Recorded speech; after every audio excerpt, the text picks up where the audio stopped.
As I sit here and try to come up with a review, I'd rather just show everyone what I see and I'll take it from there.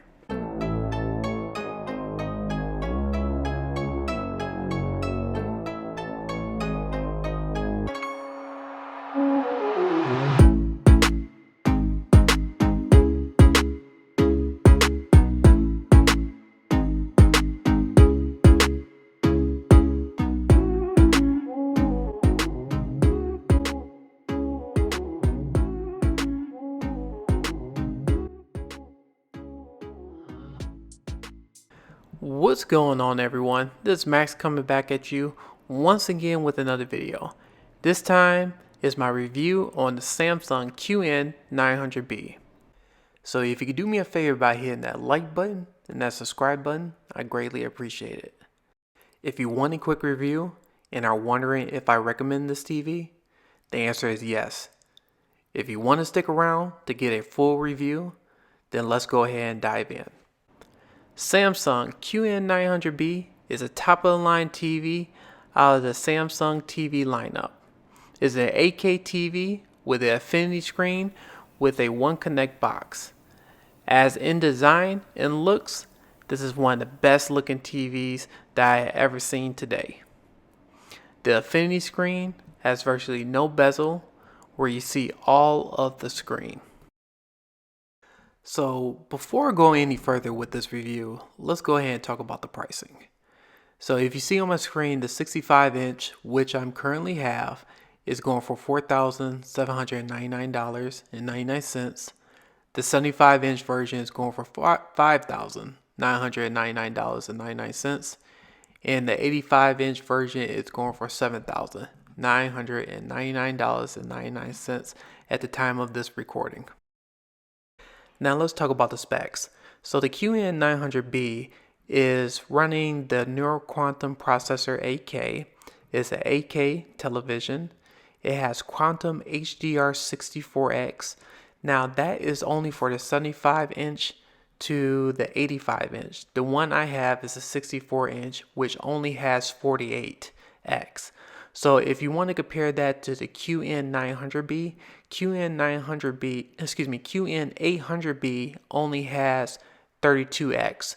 So the QN900B is much brighter, but on the 65-inch it only has 48 compared to the larger sizes, which has 64.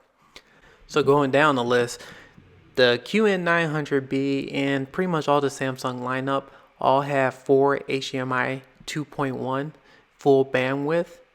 And on the QN900B, and I believe the QN800B, they have a refresh rate up to 144 Hz. And even the S95B, that is the QD-OLED version, can go up to 144 Hz. So that's pretty good for gamers who are interested in a higher refresh rate. Also, too, it has FreeSync Premium Pro, multi-view up to 4 videos. And that's pretty much kind of like looking at multiple screens on the Samsung, and this is for the QN900B specifically, and the QN800B. I know the other models you only could look up to 2 views instead of 4. And then also too, I put the VESA measurements just in case if anyone is curious about wall mounting the TV, there's the measurements as well. So one thing I kind of want to touch on the differences between the QN900B and the QN800B. Both TVs are pretty similar when it comes to design look, except for more of the infinity edge, which it has a 0 bezel on the QN900B. But as in look wise, they pretty much identical. When it comes to picture wise, the QN900B, I would say, is one of the brightest LCD TVs that I have seen to date in 2022. It is much brighter than the QN800B. And when it comes to blooming, specifically in the blooming department, they are about the same. I did say there on the QN900B there was some black crush to it, but I noticed that on certain contents you see a little bit more crushed black compared to other content. And the example that I have here, and I'm going to go ahead and show the example, is Stranger Things, and I'm going to show a picture of that. You will see a little bit of crushed black when you're looking at this specific scene, but I notice that if you wait a minute or so, the picture does get a little bit brighter. It is not as crushed if I'm looking at it on my Sony A90J. So it could be just more on the processor, and or it could be more of a firmware update where they could go ahead and button that up. But I just want to let other people know about it, that I notice it on certain contents, but it's not on all content. But going back to the blooming department, and after that I'm not going to talk about it. Blooming, I will give the QN900B specifically, I would give it close to a 9 out of 10. It is really, really good, especially if you're looking at a 16:9 aspect ratio. When I'm talking about blacks, they are pretty much inky black when it comes to those. There are some extreme situations depending on what content that you feed the QN900B, but for the most part, they are black. But if you're looking at a Netflix show, just like I just showed Stranger Things, the aspect ratio on that, you do see blooming in that area. Or if you're looking at a Marvel movie on Disney Plus, where you see the IMAX aspect ratio, you do see more blooming on the black letter boxes compared to a 16:9. Those are the reasons why I'm giving it a score of a 9 out of 10, 9 out of 10, which is really, really good in that area. So let's talk about picture, which is one of the most important things about TV. So out of the box of the QN900B, I thought the picture settings were pretty good. There were a little bit of a push of red. Pretty much if you get any type of Samsung TV, it do have a little bit of push of red in the picture. So I did have to dial it down just quite a bit in the picture settings when it comes to the color portion of it. But once I dialed that down, I was able to get pretty good picture from the QN900B. Now, comparing it to all the other Samsung TVs that I have looked at in 2022, and even my current Sony A90J, when it comes to HDR quality, I think Samsung QN900B is one of the best that I have seen when it comes to HDR content. If you're looking for something when it comes to a pop and brightness, the QN900B, in my opinion, is one of the best that I have seen yet, even surpassing the S95B in HDR content. Now, when it comes to blacks, the S95B, of course, will take the crown on that one just because it's a QD-OLED TV. And the QN900B, which is good in blacks, do have some issues what I just mentioned before when it comes to the blooming.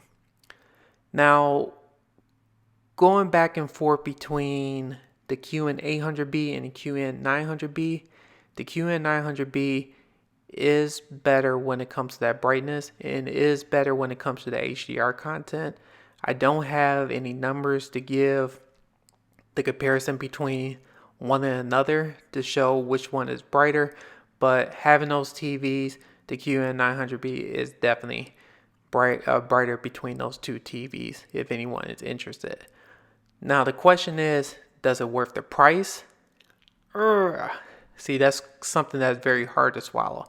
If money was no object, the QN900B is one of the best TVs that I have seen so far when it comes to HDR.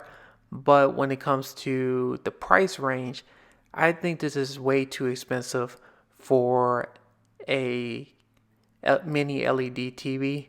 even if it's an 8K TV. Now, you have seen some price adjustments when it comes to pricing from Samsung QN900B and the QN800B, which is good, but being that it's supposed to be their flagship TV, it's still way more expensive than, let's just say, other technologies out there. So besides the picture, let's go ahead and talk about the sound. So if we're talking about the TV internal speakers, the Samsung QN900B is, I would say, one of the best TV speakers that I have heard besides the Sony A90J. And I would say both of them are even when it comes to the TV internal speakers. Another plus that I think people would need to know is the eARC works perfectly with the QN900B. I really don't use the TV internal speakers, but for people who are not into sound system, just letting you know that the sound system for the TV internal speakers work great. But for people who do have a home theater system like myself, the eARC works perfectly fine, which you can see on the screen right now. I had zero issues, zero dropouts when it comes to sound quality, especially when I had this QN900B hooked up to my Yamaha RX-A8A and is running perfectly smooth. So if anyone wants to know about that, it runs great. If you want to talk about gaming is one of the best that I have had with well, I would say even all the Samsung TV lineups that I have seen so far. Samsung has done a great job with their gaming hub and with the gaming settings. So for me, it has everything that I am looking for, and even for gamers as well too. I understand there is some issues, especially when it comes to the accuracy wise, but having those features that Samsung is providing I think it's great, and it's something that I think it's a huge positive if anyone is in the gaming department. If you haven't seen any of my other Samsung reviews, one other thing that I hope that Samsung does fix is their menu. I don't have a problem with the UI perspective, but all I'm asking for is please put a picture setting where it's easy to get access to, and an input button if I want to toggle between going from different inputs from my devices. Those are one of the things that I find kind of annoying, and I find that I have to go through multiple clicks just to go to the home screen just to get where I need to.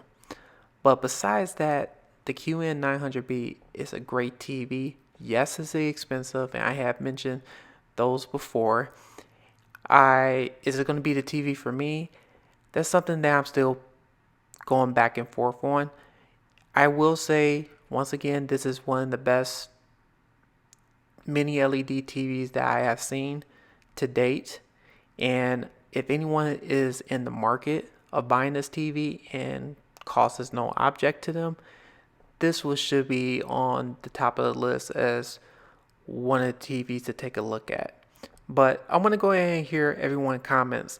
If you could do me a favor by liking this video, subscribing to the channel, I greatly appreciate it. Let me know what everyone's thoughts are on the Samsung QN900B. And oh yeah, I did switch cameras, so hopefully notice the picture quality and the video quality is a lot different, and hopefully a lot better when it comes to this content and everything going forward. I'm capturing everything on the Sony A7 IV if anyone is curious. So please let me know what your thoughts are, and thank you for everyone who listening and watching the channel. Until next time, I see everyone on the next one. Take care. Bye.